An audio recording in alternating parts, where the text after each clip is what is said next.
Melanie King, how are you doing? I'm doing great. How are you? I'm doing all right. Thanks for doing this. Uh, O'Shea connected us. Hmm. Shout out to him. So I first noticed you watching Kevin Samuels Hmm. and noticing some super chats that had uh, uh,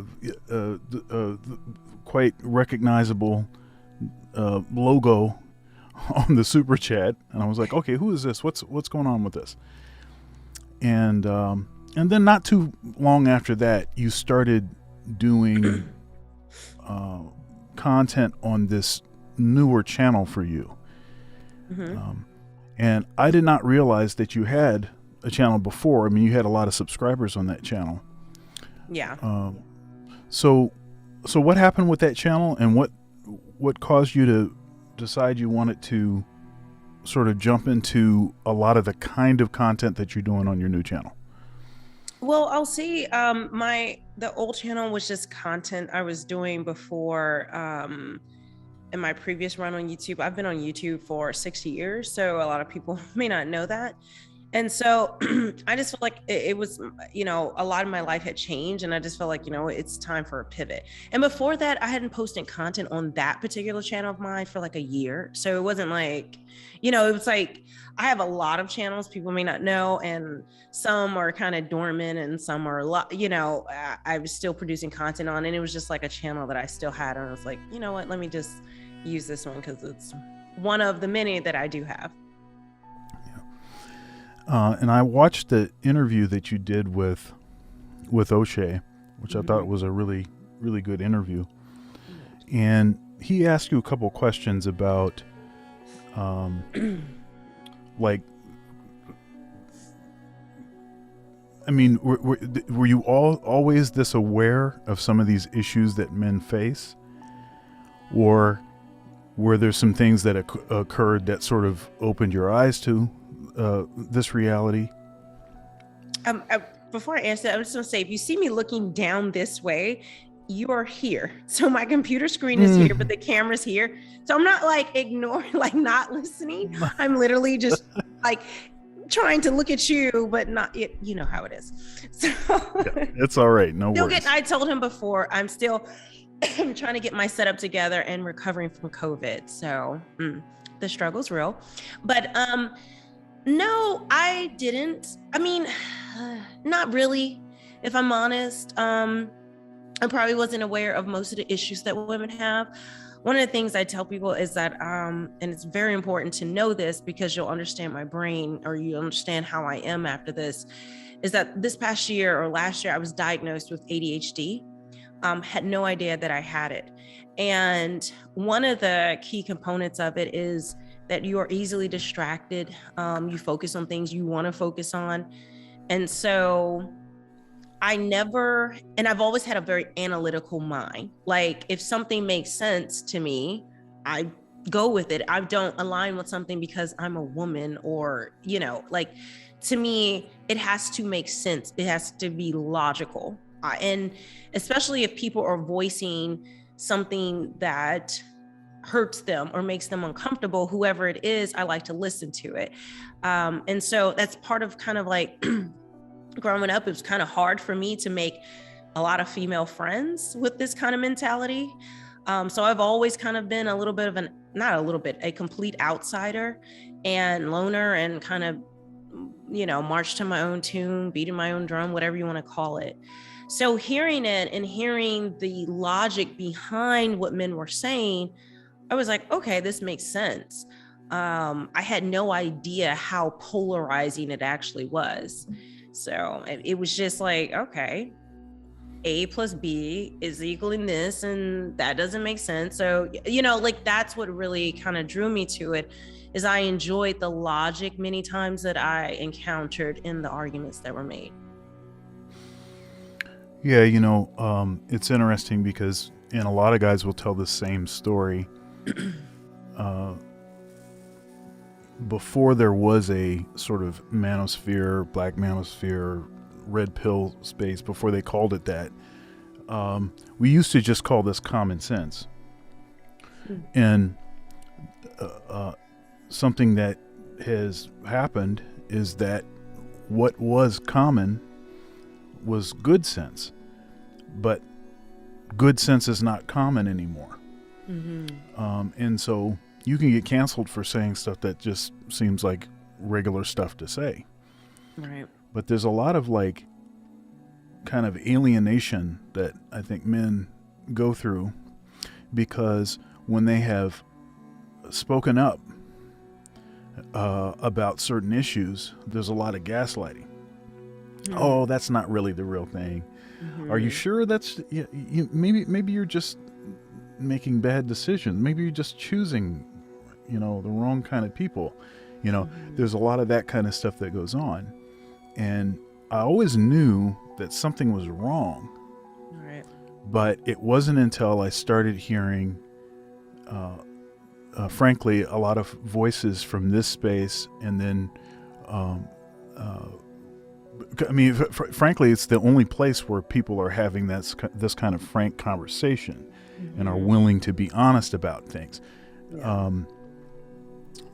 So now, I will be honest, especially as of late, there seems to be more and more female voices in the space where they're saying the same things. There's a lot of the same talking points. And I'll be honest that initially when I started to see this, my sort of spidey senses started tingling. And I was like, I wonder what's going on here, and what would there be to gain by saying these kinds of things? Because this is not the kind of stuff that you usually hear women saying. The things that you point out on your channel. It's totally. I don't know very many women that would say some of the things that you say. So, what do you say to folks that they agree with you, but they're kind of standoffish? Like, what's going on here? What's happening? When is the switch going to take place? I don't know what to say, because I feel as though there's not much to say other than, I'm not a people pleaser, and I'm not here to convince anybody of who I am and what I do. Either you rock with me or you don't. You don't have to watch me. You don't have to agree with me. You can go live your life. Godspeed, God bless. It means nothing to me. And I say that because, once again, it harkens back to just how I was raised. And how I've always been. I've always been a loner. I've always been contrarian. I've always done, what I felt was best through whatever I thought was best. So, and people's opinions of me haven't really been hallmarks on how I move through life. But I will say this, for anyone who is skeptical on anything, any channel or any person, you need to watch them over time and see if you align, if over time, as you watch this person, what is their consistency? And, and are you going to ever agree with anyone 100%? No, I think it would be foolish to agree with anyone 100%. But I think it is wise and it's imperative that people, give it time, see where it shakes out. There's people I have known that I used to watch or used to look at on YouTube, and you switch content, you jump around on YouTube from here and there over the years. And there's people I never thought that I would agree with or align with on YouTube, especially on content they used to make. And now I'm just like, okay, this person makes sense. Versus there's people I used to really enjoy watching, and I'm just like, now they're just a bunch of drama and mess. I don't even know why I used to like that. So you can grow to like somebody, or you can grow to dislike a person. It's just based on your personal preferences. But I can't convince you of anything. That's your choice, So not you, but like just anyone. Like if I'm just sitting here in a game of trying to people please and convince people, please like me, don't think I'm this way. I wouldn't have time for anything else. Yeah, I think that's good. That's a good point. Thank you so much for watching my video so far. If you'd like to support, There are several ways to do so below. Also, likes are free. Please comment, share, and subscribe. Now back to the video. That's a good point. I think over time, time will tell. And I know I have frequently collaborated with Chantal Simone. And I had the same sort of thought when I started watching her content. But as I've seen her develop, she's still saying all the same stuff. And I think one of the good sort of tests of it is when you're in sort of a spontaneous situation and you're asked certain questions, it's like, okay, how are you going to respond then? And you know, I've seen some of your live streams. It doesn't seem that you have anything to gain by saying the things that you do. I think you actually believe what it is that you're saying. Now, one thing that you that you have mentioned is that did you grow up in church? I did. Yeah. I grew up in church. Yeah. Now, it's obvious. I knew that. I mean, yeah. You quote scripture frequently. Just a lot of the things that you say. I'm a church boy myself. I'm a church musician. Okay. And so I'm in church a lot. And so, and there have been some pretty epic failures, I think, of the black church in particular, with respect to a lot of these men issues, man issues. And though I can't speak for all churches, and I happen to know a pastor, Pastor Joel Brooks. I interviewed him on my channel, Conversations with Dr. Thunder, same as this interview. And he is different. You know, he's a different thing. He's a real kind of man's man. You know, he took a church that was about 80% female and changed the demographic to about 50-50 because of the focus on men, which is kind of an unusual thing. I don't fault the church for finding itself in this situation. But it seems to me that there needs to be something done. And part of the reason that I have, I did a couple collaborations with O'Shea that focused on this sort of nexus between the black manosphere and the black church. There's a lot of folks that are in the black manosphere that no longer attend church. It's as if they've been, I don't know. I don't want to say cast out, but it at times in my conversations with other men in the space, they have felt that the church doesn't really have anything to offer them. So, what do you think about this sort of topic? Well, I don't attend church now. For a myriad of reasons, and one of the things that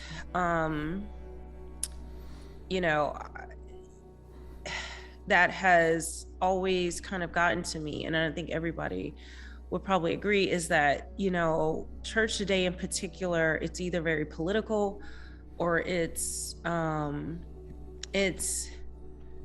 antiquated in the way they address issues. God and Jesus are going to fix everything, yet the world can be burning down outside around them. People are, it's like they shut their eyes and say, well, Jesus has fixed it all. And if a person just repents, that everything will just fall into place. Well, I was a Christian all my life, raised in church and heavily involved even in ministry as an adult, and it still couldn't fix my ADHD brain.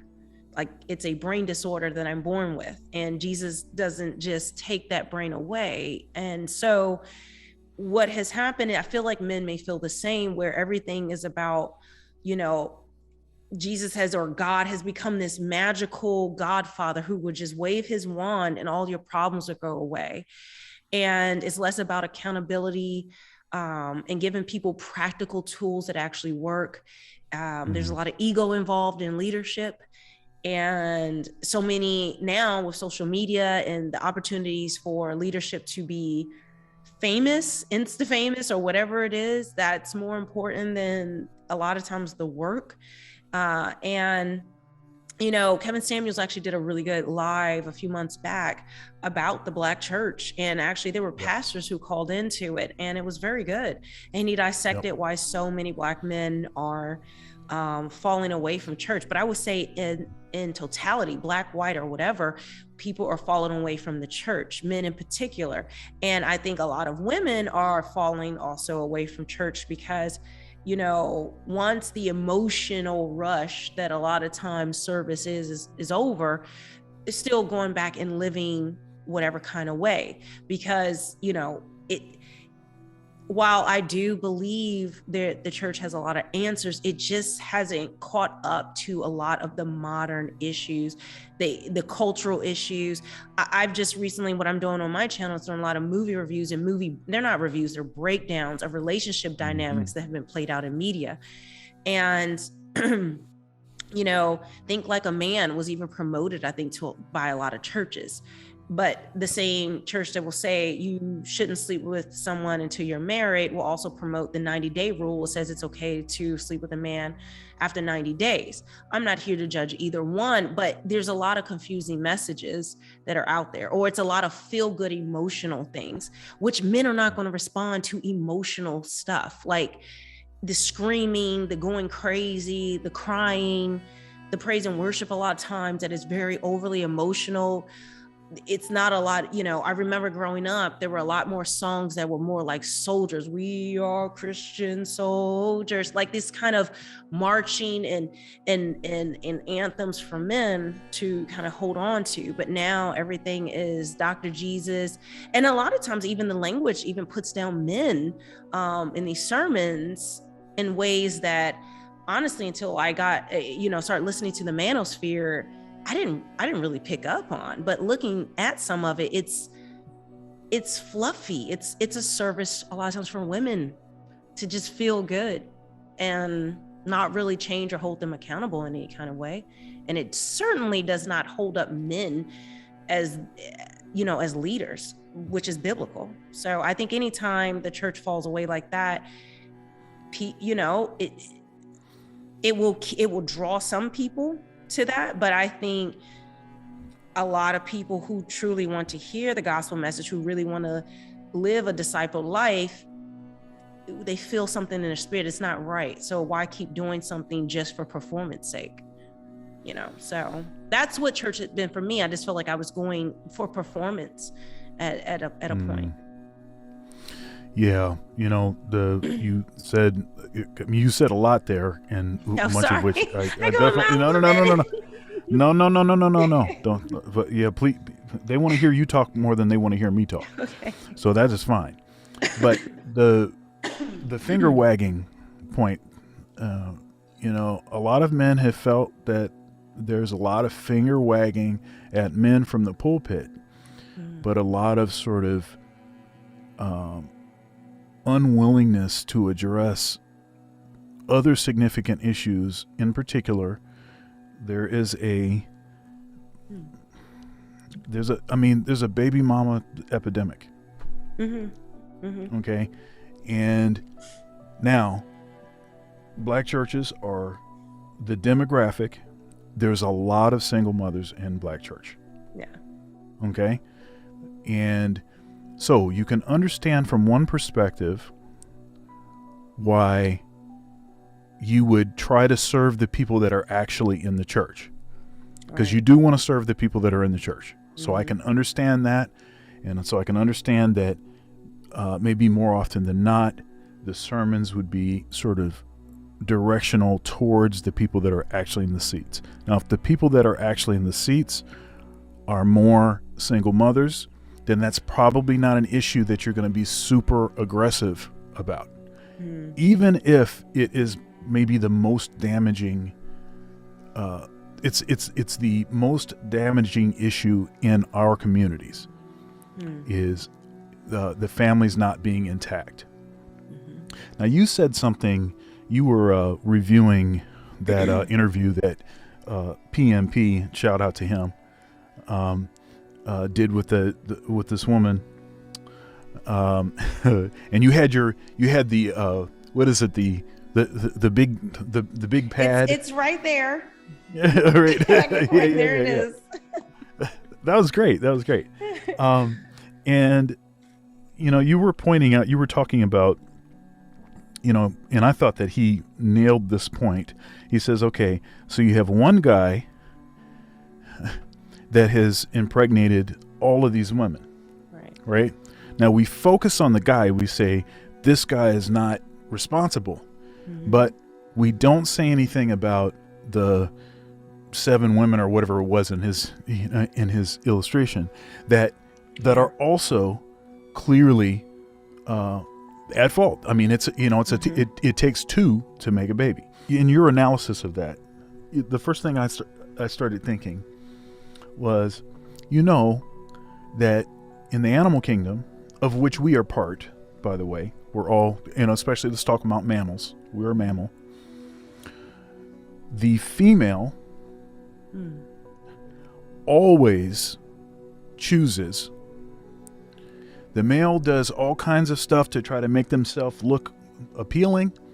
Right. The female always chooses. Let's talk about birds. Now, birds are not mammals, but let's talk about birds. Okay. A female will not choose a bird unless that bird is almost perfectly symmetrical.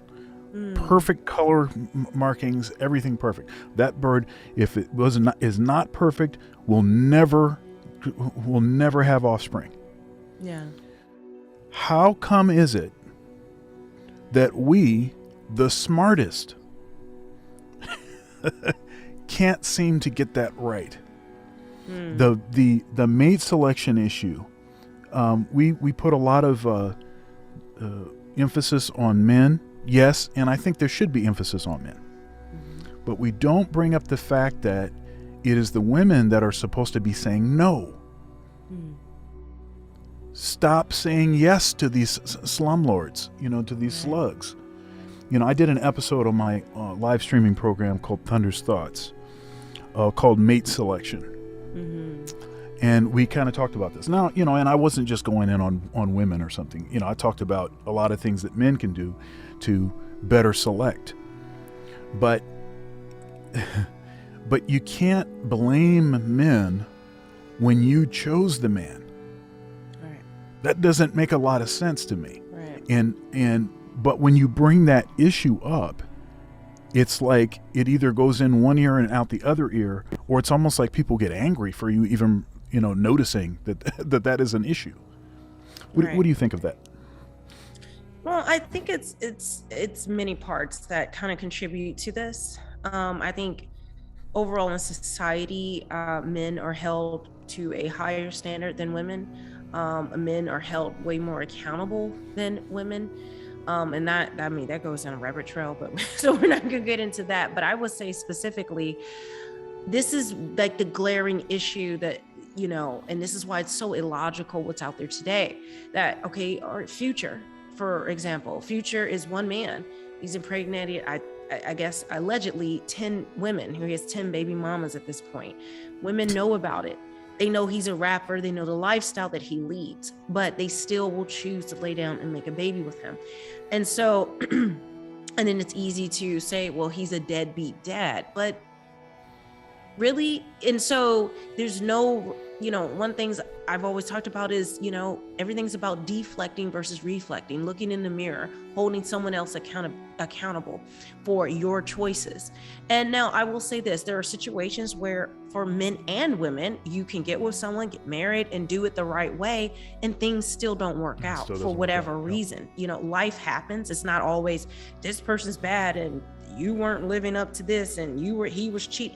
It's not always that, okay? There's death, there's mental health issues, there's all types of things that come in into a marriage that can break it down.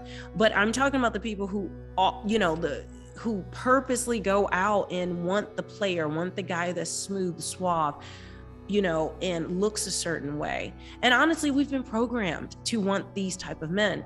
The reason why I've decided to do media, breakdowns, not just, movies, but I want to do TV and all of that, is to show how we've come to this place. Media, I think, is the number one reason why.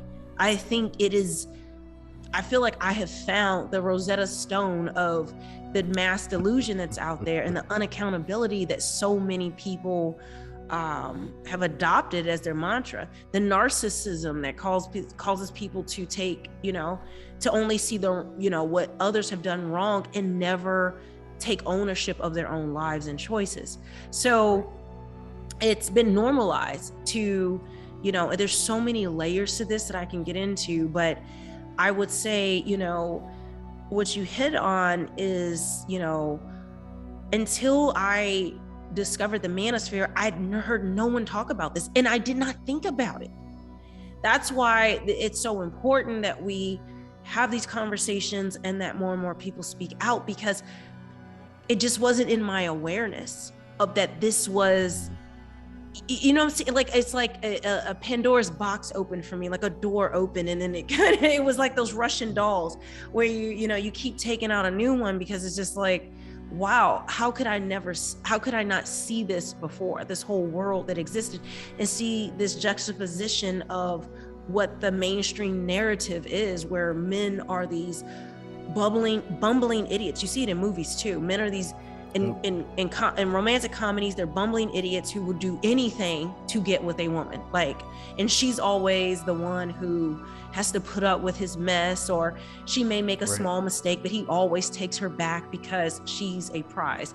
Or if you take the other side of movies, maybe an action or war movie, if he's not this strong, rugged man who's ready to kill the world and has super fighting power or something like that, which I personally like, CIA, spy, action movies. That's romantic comedies are torture for me. So breaking them down is not fun, but it's helpful, because men are never just shown as their natural selves. Very rarely. I won't say never, but I will say it's rare for that. And so women have been programmed like the bird, that's natural selection. They have been the female bird and things like that. She was bred through generations to have that type of mind. And that's what has happened, I think, across the board. And really it's reaching around the world. I have a huge following in Brazil. And the guys in Brazil write to me and tell me that they are facing the same things as the men here in the US. And so it's... passport bros. Yeah, and this is what a lot of guys in the passport thing, I'll say, they don't realize the men in Brazil hate you guys. So yeah, a lot of the guys in Brazil, as a result of guys from the US having more money coming down there, it's actually causing a ripple effect in their countries. I mean, don't be surprised if laws start to change in these countries for men coming in there to wed, where you're going to have to live there for a certain, don't be surprised at the backlash that the men in those countries vote in because of the passport bros. So, what's the solution here for you guys is a problem for the men over there. So it's all kind of crazy. And I think the only real true solution is teaching and opening people's eyes and hopefully, changing the narrative that's out there. But I blame media. Media, I think, is the number one thing. Yeah, Hollywood is it's always interesting when Hollywood tries to act like they're incensed about racism or something. They're not. It's like, really? You cats? You cats were the worst. I mean, you were still the worst. It's virtue you're horrible. signaling. It's virtue signaling. It's like, are you for real gonna actually let that come out of your mouth? But what's crazy though is that even the narratives that they create in movies, like most people just watch a movie and maybe you don't like something or maybe you don't agree with it, but when you really sit and try to dissect it and look at the relationships, you're like, they actually thought this out to write it like this, to program us to think a certain way. And over the years, this is what has happened, where men are held accountable, or have to live up to a certain standard, and women are allowed to just kind of do what they want, and there's really no accountability. And I mean, it goes on and on. Like, they're overt with the things where they try to virtue signal about racism, but and those are things we can see. I feel like that's less dangerous. What's more dangerous is the narratives that we are played out. If we're talking about relationships that you really can't protest against, like, there's nothing, it's just a story, it's just fiction, what's the big deal? But this is how we learn. I mean, and anyone who says, oh, I just watch it to enjoy it, that's a lie. Even if you try to do that, it has shaped you in significant ways that you, even through childhood, it's too late in childhood. Once you watch that stuff, it's too late, you're programmed. Yeah, it's quite devastating, quite damaging, and disproportionately so to our community. Yes. I would say The Color Purple was the start of that. So. Oh goodness. But we're not gonna go there. That may take all day. In Jungle Fever, oh my gosh, I'm gonna be breaking that down. There is a segment of conversation. This movie is 30 years old. There is a segment of conversation, the women in this movie talking about Black men wanting white women. It is literally, I honestly, I'm even people in the comments when, like, because it's a clip on YouTube, they're like shook, like, this is like a conversation from today, and it is eye-opening. And what's crazy is Spike Lee didn't write that scene. He just told the women to improv. Oh yeah. So everything they said in that scene, it was coming from the heart. And so it'll get interesting pretty soon on my channel. Well, I'll tell you that, I watched today I watched your last 4 videos because I wanted to, have some fresh stuff that we can talk about. I've been watching your content for a while anyhow, but that review of Think Like a Man, oh goodness, that's really great. The production on that is great. It's quite well done. And all of the nuance that you're pulling out, you don't let them get away with anything. You're calling it all out. I was like, okay. You know what? I actually self-edit because I could go on and, like, there's things that I can really unpack even deeper. I was like, this video will be 2 hours long and ain't nobody watching. So I had to hold back. And actually the next one that I'm doing, which is, it's very apropos that you talked about it, because I'm doing Megan Good's character. She's the one with the 90-day rule in the movie. And she's tired of being a hookup queen, essentially, where she sleeps with guys too soon and then they ghost her or things fall apart. And so it kind of, it harkens back to exactly what you said. She wants to get different results, but she won't change her appetite. She keeps consuming the same type of man, and a rule is not going to change your appetite. You're still going to have the appetite for the bad boy or player or Pookie and Ray Ray, whatever you want to call it, and you're going to try to force a rule on that man to make him change into what you want, versus actually choosing a man who already has certain values that you're looking for, and taking him, because it's maybe not the certain package that you want that's going to impress all your friends, and you can take the Instagram photos about, and you look good to other people. And a lot of that is that's what it is. Sorry, I went on a tangent, but no. I just filmed that today. So no. the whole, dude with his legs in the air, and a certain scene on a certain show that Harlem. Yeah. I tried to watch. There is a guy. I can't even watch. I haven't even tried to watch it. I haven't gotten enough. You know whose channel you should watch it from? Because I watched the first episode, and then I watched I think it's Manosphere Highlights Daily. The guy, he's a guy with like an accent. I'm not sure who he is or what he is, but he did a great job breaking down that first episode where she compares herself to this tribe of women who they pick men, and they get a husband and they can discard him at any point and choose a new man. And it's just like this fabulous life they're living as a tribe. Oh my goodness. But the guy went and showed footage from the real tribes and how these people live. And it was just, in the media, they'll spend any kind of, these people living in, below poverty is the understatement of the century. Like, this is not they don't even have technology in these tribes. And it's like, it's not what it's made out to be. And so, but they have to find this tiny tribe where this works for women. And she's comparing herself as a woman, a professor in Harlem, and that this is going to work on men universal. And even in the first scene, demands that the men in the class do everything that the women say who are in the class. Like, it is just deranged on a new level.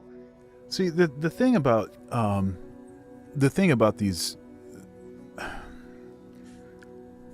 there just seems to be, it's in our culture that it doesn't seem that education has much of an impact on certain core values. No. There's just certain things that it's like, really? Are you, look, you have a master's degree and you're still talking like this? This is still what's going on?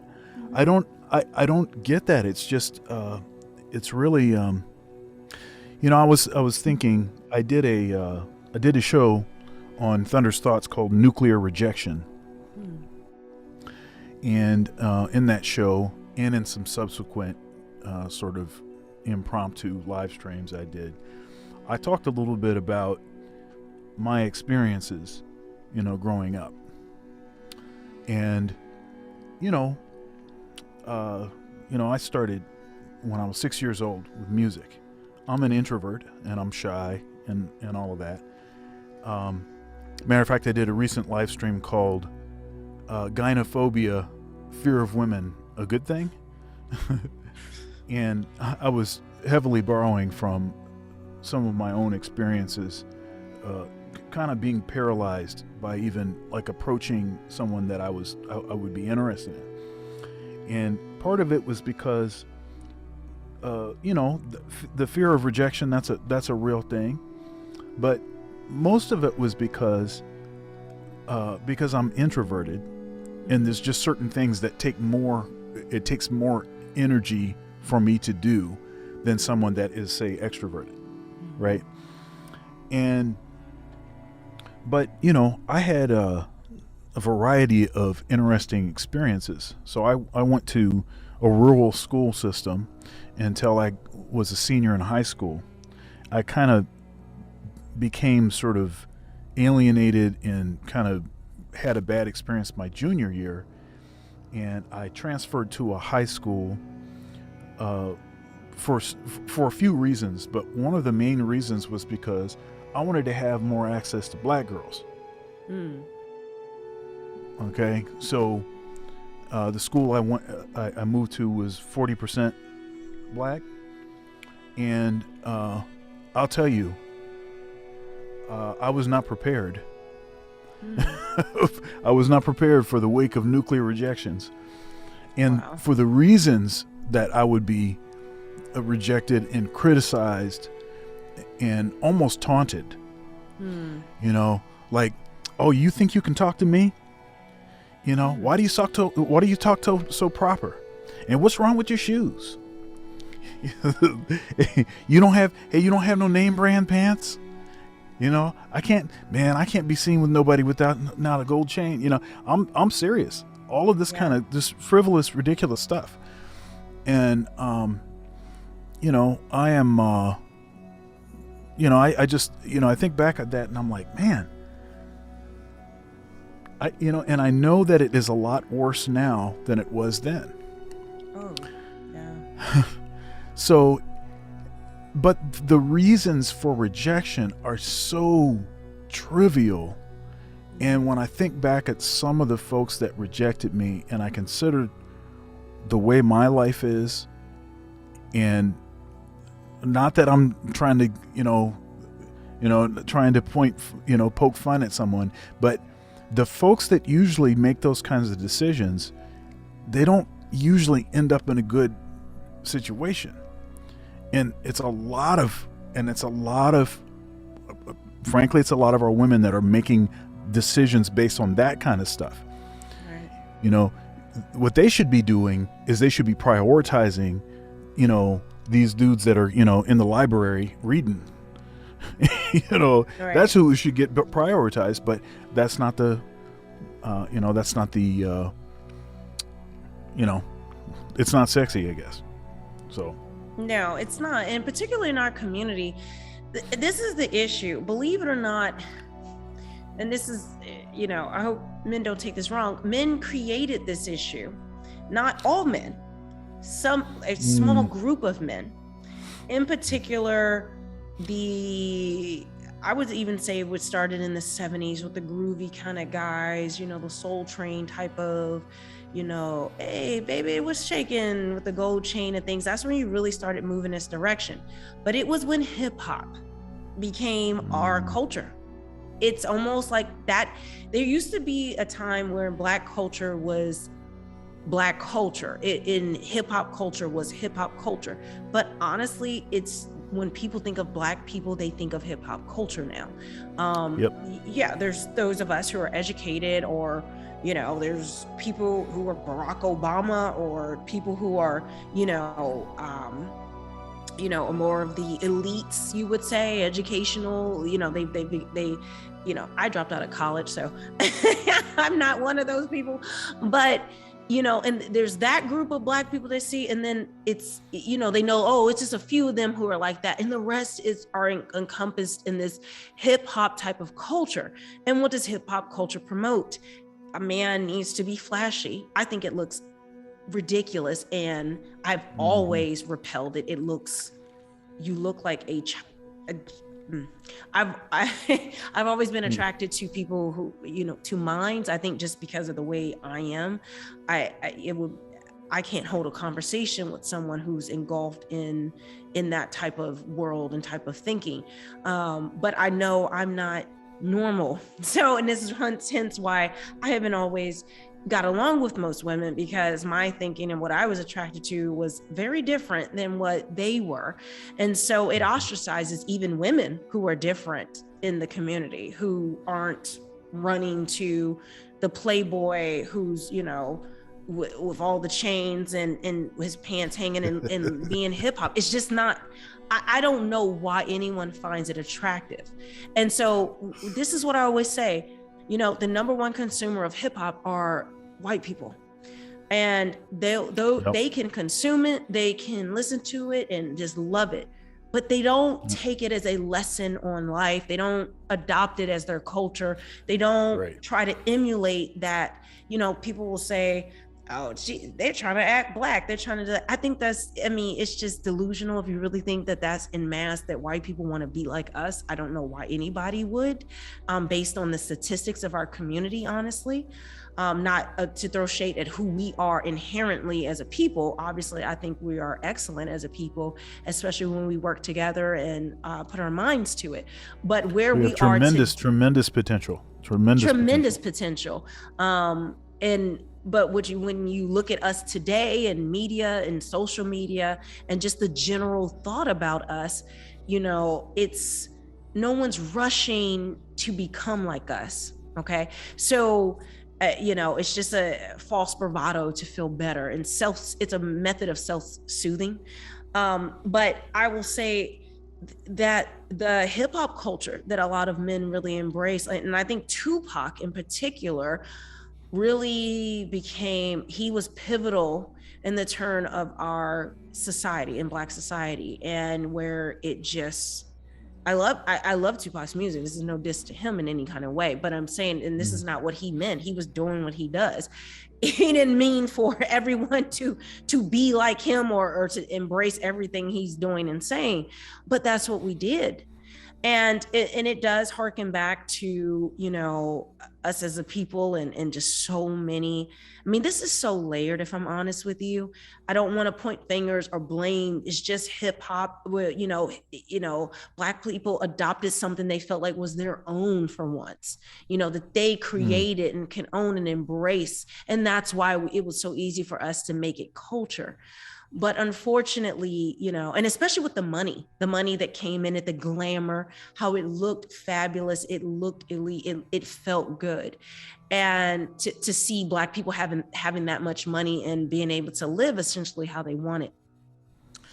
But now it's gotten to a place, the trickle down, when you talk about trickle down in economics, we are the number one trickle down in economics type of people.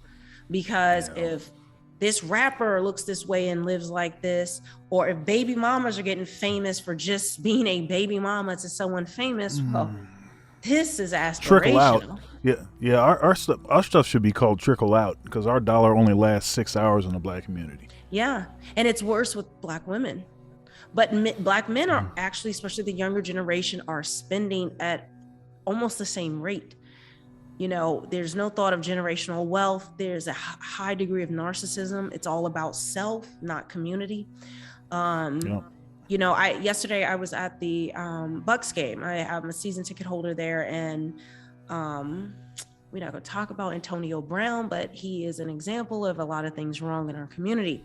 But he is, you know, and what you know, when I would go to the games and I see the people there, and it's, you know, it's mostly white people, but there's, you know, Black people that come to the games. But overall, as I look at the people coming there, young and old, they're not flossing. There's not a bunch of, you know, wigs and lashes and attitude. There's not dudes with chains, pants sagging or anything. People a lot of times with women getting no makeup on, wearing the thing, getting the beads from the what you call it, having a good time.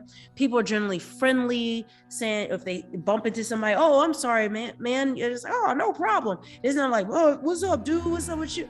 There's no attitude from other women. Women are just like, oh my gosh, I love your pants, and I just, you know what, you know, like, it's, people look casual, they look normal, they're not trying to, you know, I don't know, we have such a, you know, I was just thinking to myself, if this was an environment where there was mostly Black people, would it still be that? There's a lot of tension even between us as individuals, because there's no, you know, at this game, it was like a group attitude of, we want our team to win. And even the opposite team, no one was willing to fight.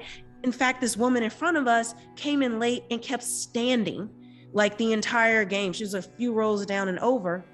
And it was a Brazilian family that was in front of me. And then there was, like, you know, the rest were white people. And there's a row of some Black people behind me, you know, more like you and I. And she kept standing up and would not sit down the whole game.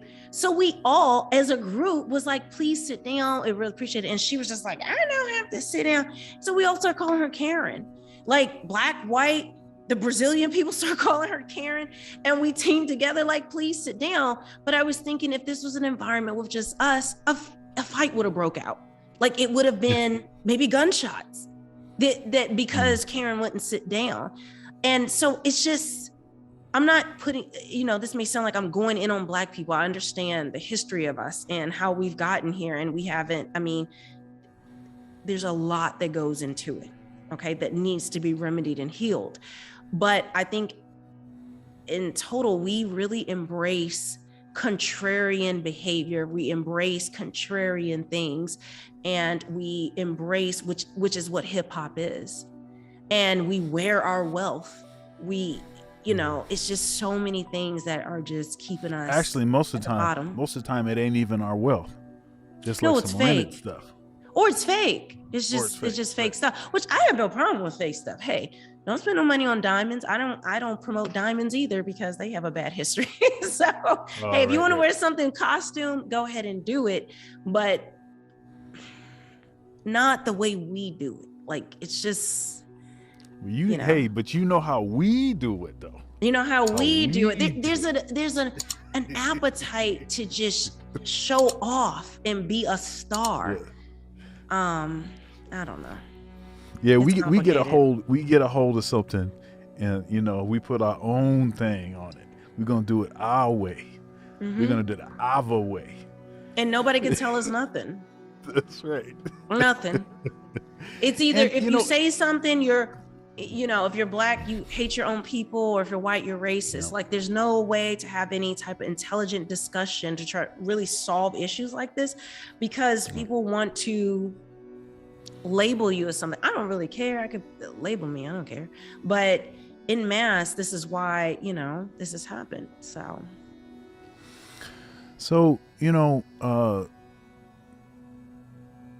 one of the roles of the Black Manosphere that is quite a bit different than what O'Shea calls the White Manosphere, or the larger Manosphere, is that the Black Manosphere also really focuses on issues surrounding the Black community, surrounding, there's a lot of Black men that did not have a relationship with their dad.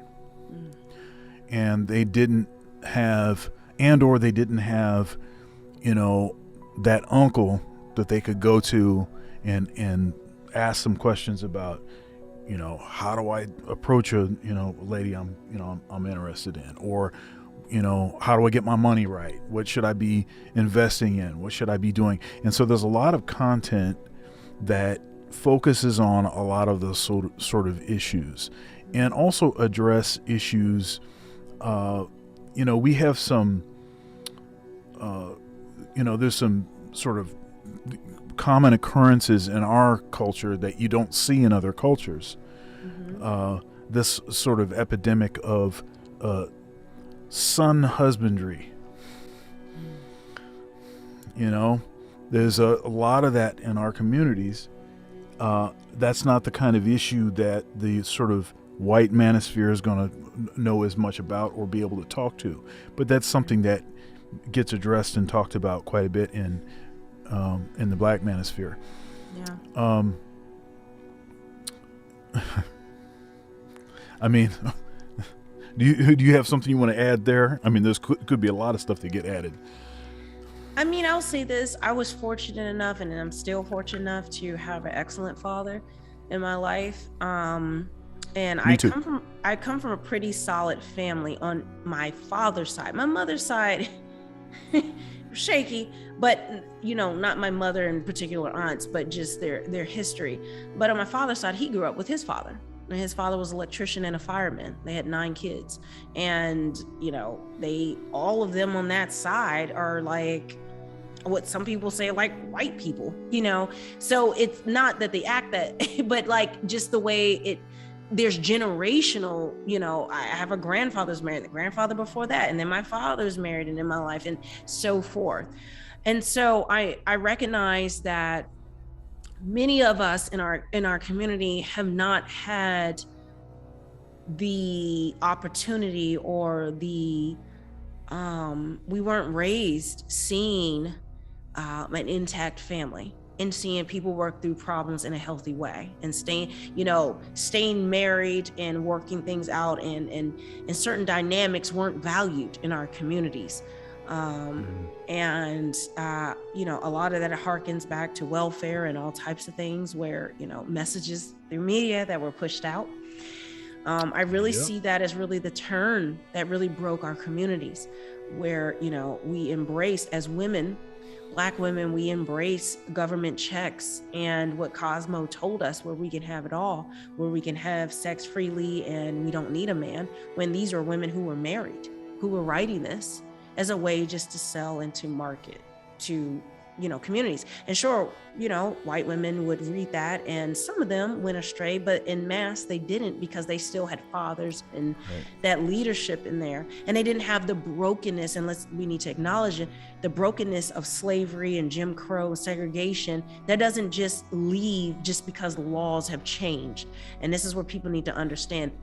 People have to be reprogrammed. You can't expect a person to leave prison, a life sentence, and they've been sentenced, since birth in prison, to come out and be in society and have, normalized thinking. So this is, so when I say this, I don't say it as to point fingers, but to say, a lot of Black women wanted to be like white women. They wanted to have it all. They thought, wow, white women are saying this is the key and the government's giving me money. Yeah, I don't need a man, And then you got the color purple, and you got other things that really reinforce these types of narratives that men are bad, particularly Black men. You don't need them. What's the point anyway? And this is where that cycle comes from. And so a lot of people today will say, well, everyone has the same opportunity. You just need to take it. But you're not taking into account that the atrocities that were done in the past, there was no time taken or anything specifically done to address the mindsets and the brokenness that is inherited through that. Yeah. Our genesis as Black people in this country is we're slaves. We don't have some great forefathers. All our forefathers helped us lead us to freedom from slavery. We aren't coming from kings and rulers and great things. You have to trace your roots back to Africa and really far to even think of something like that. And so, Black women wanted to be like white women, and a lot of Black men, they lusted after a white woman. Why? She was seen as a prize, because this is master's woman. And if she wants me, if she approves of me, then, it just seemed like such a hard thing to get. But if you could get it, wow, you really are doing something. And so Black women were sitting and seeing how the Black man would lust after a white woman. And this is where that dynamic comes in, where they hate seeing a Black man with a white woman. I could care less. I think you got to find who you can find that's suitable for you. I can care less, but I understand that's where it came from. And that's where that divide. A lot of people say, well, why do Black women care so much? Well, you need to understand the history of where that came from. But it's also one of the main reasons why Black women push Black men out of the home. And so now we have an opportunity to be like white women, like how they live. We didn't know before. Think about it. They didn't have social media and things. They think this is how white women live. I want to take this message and now the government's helping me. Why would I do that? The whole world's opened up to me. And so so it's just broken on a lot of layers. And it's hard to point fingers directly, because a lot of mistakes were made. And I don't know how we fix it, but the cycle now today, honestly, people don't have an excuse. You could have grown up into something, but right now, and I understand, and I have empathy for people who didn't grow up with a father, but I know my mother didn't meet her father to his funeral as a grown woman. She met him in his casket when she was in her 30s, after I was born. So that's when the first time she met her father. But my mother, and I don't want to say this to trigger anyone, but my mother was violated at 15. And that's how she had my older sister. She was kicked out of her house by her mother, single mother, 7 kids, kicked out by her mother by something that happened to her. White nuns took her in and took care of her. And my mother decided to, I'm gonna make something of my life. And she went to college, joined ROTC, was a captain and queen of that. And then she went into the Air Force. And then I grew up in the Pentagon because of what she chose to do. And this is, and then she became a Christian, and she said she was going to dedicate her life to the Lord. And so regardless of where we come from, the brokenness and the things we may not have had when we were young, you can get it today. You don't have to, you may not have your family of origin. You may a father who wasn't there, or a father who was around and abused you. You may have a mother who was abusive or not around. There's a lot of things that could have happened to you, but now there's so many resources that for us to learn to. There's communities that didn't exist before where you can learn from and glean from. It's all about choices at this point. Really, no one has an excuse. Very few people have an excuse. especially when you see the people who are really living very hard lives in the women in Afghanistan right now. Oh, right. Yeah. So, you were talking about the in your sort of a delineation there. You were talking about slavery and segregation, and the interesting thing is that for the most part, we had overcome most of the stain of slavery.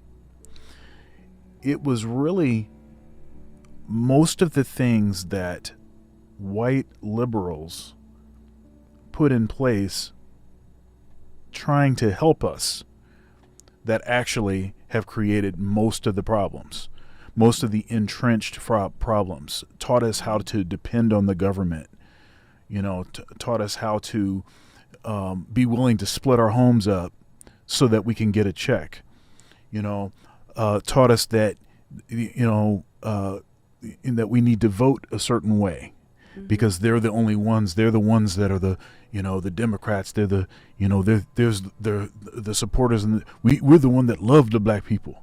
We care about the black people. Those other folks, they don't care about you. But I'm an independent, and I think it's all hogwash. But I am as well. Yeah, you're right. So. You're right. I've been a third party voter for probably 20 years or something. Yeah. And there's just too much evidence. We know that there's state sanctions terror against our financial institutions, against Black Wall Street. We know about the Tuskegee experiment. You wonder why black folks are a little apprehensive about the jab.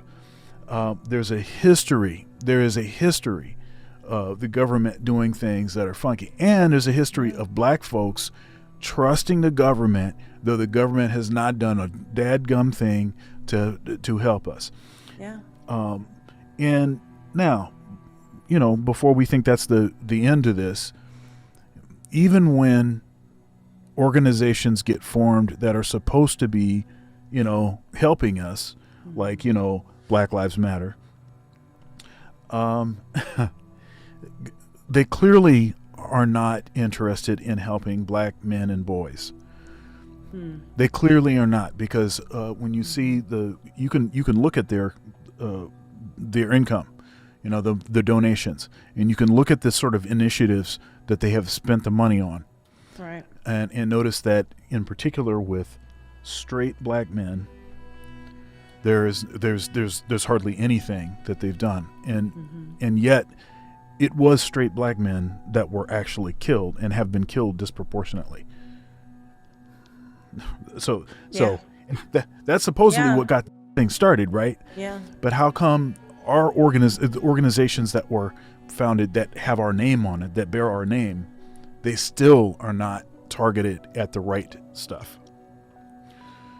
I would say these organizations are, that's just what they are. They're an individual organization that has the name Black in it, but it does not represent all Black people, all the feelings of Black people, and we're not a monolith.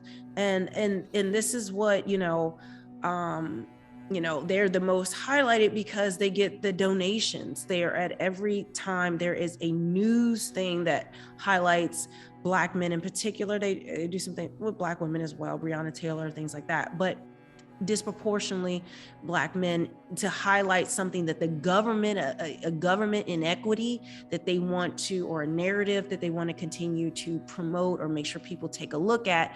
This is what they are focused on. They're focused on, the police and what the police are doing. So therefore they target and zero in on incidents in society and crimes and all types of things that highlight or reinforce or promote what they're about. And so they're not, they have different mantras of that they believe in this, that, and the other, but one of the things they don't believe in is the nuclear family. They don't believe Right. in a That's mother right. and a father, Nope. so again, it's this other, it's this thing where we're supposed to be not normal in the Black community. We can't be like every society that has been known through history. We can't be like the rest of the world. We have to be just completely different. And it's not about not embracing others, but why not believe in a nuclear family? And also, if you want to believe in others, they have an agenda. Right. And just Right. because they have the word Black doesn't mean that agenda Right. actually is going to help Black people. It's just an assumption, because it's in a one cover. area they focus on what they perceive to be, the number one issue facing Black people. But the reality is that's not the day-to-day struggle of Black people. Are worried about being shot by bad cops. Sure, is it an issue at times? Absolutely. But for middle class or just even lower class Black people, it's not something we're hiding around bushes and scared of on a day-to-day basis. And it doesn't address the root issue. This is it. It does not address the root issue. Yeah, the whole thing is, it's totally disingenuous. It's a clever strategy. Yeah. There is the, as I have described, the sentiment, Black Lives Matter. And that's something that I don't know a lot of people that are railing against that. I mean, I don't know, you might be able to find half a dozen, folks that would advocate against that somewhere. I don't know where that is, but then there is the political agenda, Black Lives Matter. And so what they've done is a masterful job of mixing the two. Yeah, they're because you don't know what they're saying. Yeah, they are. They actually have. We've got to take them. Just because they have the word Black in it doesn't mean you have to embrace everything that they're saying. And nor is it going to eradicate the vast majority of issues in the Black community. Nope. In fact, I would say it will barely make a dent, if I'm honest. I think it's a lot of money spent from well-meaning people, and maybe there are people who have good intentions and things, but I'm skeptical about anything that in mass I'm supposed to embrace just because of my race. Am I not allowed to have critical thought? Am I not allowed to ask questions? Am I not allowed to say, well, you know what, this isn't really my issue. I'm really concerned about Black boys reading at a 4th grade level. I'm really concerned about that 20% of the men in the Black community are making 80% of the children. I am very concerned about things like that. How do we address that? But see, that there's no conversations to be had about that, because who are you going to demonize in those situations? Nope. You need a devil, you need an advocate, you need somebody. And what's better than government? What's better than cops? Like, that's the best type of thing. And if you don't think people sit down and plan these things in details and think like me, okay, and say, well, that boy's reading at the 4th grade level, is that really going to move anybody? But no, these cops shooting this man and doing this. People hate cops anyway, because hip hop culture promotes it in the first place. So this is where I said, even with Black Lives Matter, it goes back to NWA.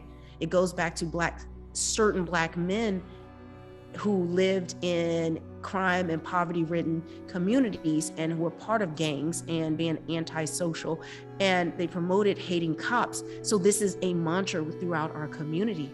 And so there's an undercurrent of that. Even if you've never had a bad experience with a cop, even if you've been helped by cops, okay? And it's like, yeah, cops are bad. There's a villain. Everything needs a villain. If there's no villain, people aren't really going to really pay attention to it as much. You need a villain. And so that's what people need to recognize. So yeah, it's a hard nut to crack, but they planned it specifically. Yeah, I mean, the whole thing, this sort of, there's like, it's like, the national championship game is on actually right now. I'm recording it. And to use a football analogy, it's like they're using the same play over and over, right? And because the play is so effective, there's no need to change the play. Okay, yeah. I'm going to run the ball up the middle. All right, I got 20 yards. Okay, let's try running the ball up the middle again. Okay, I'm going to run the ball up the middle. Oh, we got 35 yards that time. Right.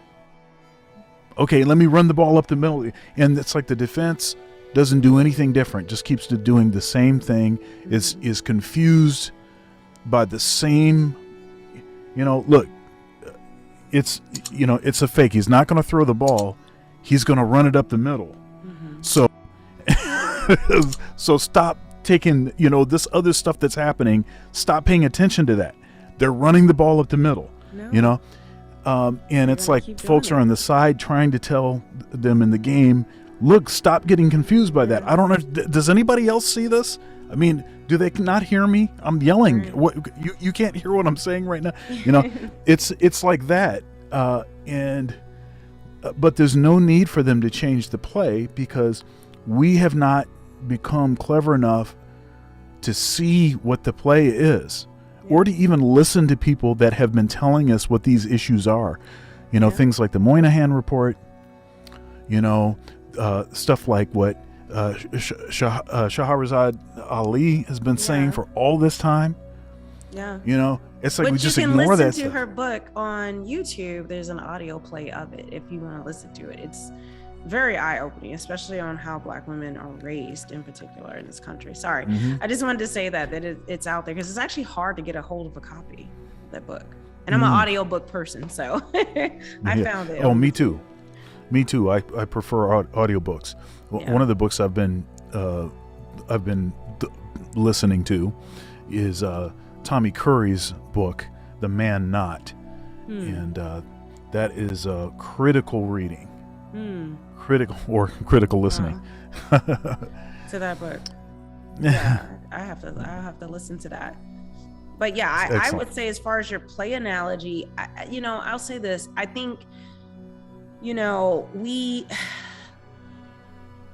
it's very, right now, social media really expedited the decline of our community and highlighted how problematic it has become. But I would say across the board, the younger generation right now, and we are held responsible as an older generation. I'm 40 years old, so I'm not some spring chicken out here, and there's a responsibility that with each successive generation that the previous generation needs to teach and steer them in a direction.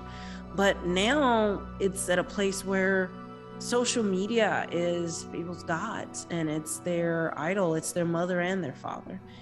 Clout, or as I like to call clout demons. Okay, it's a clout demon that has infested us, where people are filming themselves in the most horrid situations. And I hearken back to the Bible. There's in the Old Testament, I believe it's Exodus. I don't quote me, but it's the 12 tribes of Judah, and there is a woman in the 12 tribes of Judah where she is violated by the entire town. Okay, the entire tribe she's violated by. Then she's cut into pieces and sent out to the different tribes. And it was a ringing bell. It was from all the tribes were in sin. They had turned against God, and they weren't recognizing it. Like it was just nothing. They were just blinded by, their lust and everything else that was going on. But when those 12 pieces of this woman was sent out to all the tribes, they saw how bad it was. And oftentimes and then they repented. And oftentimes in the Bible, there's times where people were eating their own children. They were so hungry. Okay, so we're talking about, there are things that have happened in history that this is light meat. Like this is nothing compared to what has happened to people in history. And I always say, when I lose hope, I always say, whether you believe in the Bible or not, just look at history. When things get to a boiling point, a lot of times when societies reach their worst, that's when it finally breaks. It's like a fever. Like the fever's got to go real high. Or if you've ever been really sick, I just getting over the virus, and it was building up, and you feel your throat scratching, and one day you're tired and your body's aching. You're like, oh God, what's about to happen? Like you're anticipating, like it's just getting worse and worse day by day, and finally it's that one day, and especially that night where it is horrific. Like, oh my God, there's no way I can even go on the next day. I feel so bad. I know I'm gonna be sick forever. But then you wake up the next morning and it's like, it breaks. You drink some Theraflu or you drink some hot tea, and you start to feel better. And I feel like it's like a fever. I think we're going to continue to devolve into a place of Sodom and Gomorrah at this point. And we're going to get to that place. And that is then where the fever breaks. How bad can we get? And I do believe if you look at history, this is how societies have been from the Bible times onward. And so I don't know if we can stop what has happened. I think it's at a place where there really, we can't, we've got to let it run its course like a fever. And when it breaks, it will break. And then the remnant, the people that are there that can be able to bring society back together. And if you look at where we came from, you think back to slavery and segregation, Jim Crow. I mean, what we were under as a people, and I'm just talking about Black people, most people today, I know I certainly wouldn't be built for it. I could not endure that. So what a lot of us are complaining about today, what we have to endure, even though it's self-imposed, we've had worse as people where there was no hope of anything changing, but things got so bad that it had to break. It could not devolve any further. And I do believe we're getting close to that appointed time. And that people will just will wake up and start to change. Yeah, there's this constant sort of railing against the patriarchy. And so the patriarchy is, basically men throughout history have been oppressing women. Mm-hmm. And I think Jordan Peterson does a rather good job of showing that most of that sentiment is total hogwash. Because for most of human history, there have been, you talk about the top, 1%. There's been, the king, his court, and then oppressing everyone. Mm-hmm. Everyone. Mm-hmm. Taxing them out the wazoo, abject poverty. Marriage was a solution. It was a way to try to bond together to at least have some sort of chance of survival. Mm-hmm. And so this idea that these totally impoverished men and being just as oppressed as any woman, as anybody, everybody was being oppressed, that they somehow had some sort of power that they were lording over. No, the person that had the power was the king. Yeah. Everyone else was being oppressed. Mm-hmm. And so this idea that somehow it's women's turn to have the control and all this kind of stuff.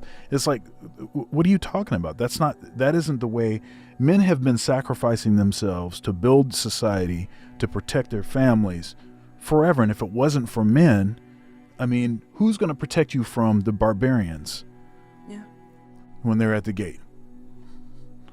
Who's going to protect you when the Vikings come up on the shore? Mm-hmm. It's been the men that have, and overwhelmingly, it's been the men that have died in wars, that have died to protect their families. On the Titanic, what is it? 80% of the men or something died. Yeah. Because they were getting the women and children to the life rafts or whatever. Right. So it's just I don't know, the it's like people don't understand history, and No. or a certain narrative has been told so much that it's like people don't even think to question it. No, they don't question it, and we just aren't, I think as a society we just live in the now. We really don't care about history, honestly. We really, Nope. like I said, there's a mass narcissism where everything's about self, and there's really no community anymore. I mean, I think the most community I've ever experienced is being a sports fan. And so there's a lot of community on your team like that, but that's about it. So, or politics, but that gets nasty. So, but I will say, like, that I think, I don't know. I think we've got to let go of the notion of things getting better. I think you've got to embrace that chaos will continue. One of my favorite things, Game of Thrones is George R.R. Martin, I think, is the most brilliant mind we've ever had. Outside of the Bible, I don't know of a greater work that has been written. Even though Winter is coming. Fiction. Nothing, Jon Snow. But I will say, and I didn't just watch the show. I didn't just read the books. There's a channel called Order of the Green Hand, Alt-Shift-X on YouTube. Like, I consume thousands upon thousands of hours understanding the lore, the history, the world, everything about Game of Thrones. And I got to a place where, studying this and understanding how society is. But one of the key figures, and they messed him up in the last few seasons, this man needs more credit than what they gave him. Dan and Dave, I hold you responsible. But I will say this, Littlefinger, when he says chaos is a ladder, this is absolutely true. We have got to embrace, especially people who, are in the manosphere or tertiary communities outside of it. We've got to embrace that chaos is the ladder. When people are sick and tired of being sick and tired, when results aren't being had, when things get to a place of no return, this is where the ideas and the community that we're shaping today can rise and climb to create change. It's, and just now this community is this is just born. This is a newborn community. We haven't done anything yet. We haven't even lived. We haven't breathed that long enough to even make a true dent. But slowly but surely we are. But the more chaos there is, you should get excited about it. The worse it gets, in the Bible, it talks about as it gets worse in the world, then you will know I will return. This is not the worst it's ever been. I know people want to think it, but trust me, other societies would have a bone to pick with you. But as marriage rates continue to go down, as children out of wedlock, as men continue not wanting to get married, women are just being baby mamas, there's a dissatisfaction. There's a disruption in the soul where people will be seeking truth and seeking light. But we've got to embrace the chaos. We've got to let it devolve into its worst state. It is the only way to break the mass delusion and to climb out of what we see today. So chaos is our ladder. Stop being angry at it. Stop, pointing to it as though, I get it, but it's going to continue. There's no, we've got to just keep doing the work. It's the same people during the civil rights movement. Things have to get bad before they get better. And on that note, I got to have you back because we could go for another, hour and a half, 3 hours, whatever. We could just keep going. But thank you very much for your time and energy. As I was saying, I'm going to edit the video tonight. I will upload the video to YouTube, send you a link to it. And if you wouldn't mind putting it on your community tab and whatever social media you'd like to put it on, prior to 10 a.m. Eastern Standard Time tomorrow, that would be tremendously helpful.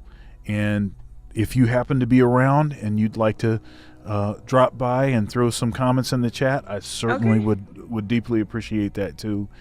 But yeah, I mean, it seems like we were just getting started. I know, But- right? 'Cause I can go. I be running my mouth.